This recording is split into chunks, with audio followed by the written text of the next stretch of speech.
Hey guys, in this video we're going to take a look at how you can pair the home screen wallpaper together with the lock screen wallpaper on the iPhone 15 series.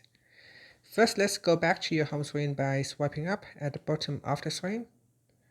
Then from your home screen, tap on Settings. In Settings, scroll down and then tap on Wallpaper. Next, tap on the image on the right hand side, so tap on the image. Then at the bottom here, tap on Pair, the button on the left hand side, so tap on Pair, then tap on Done.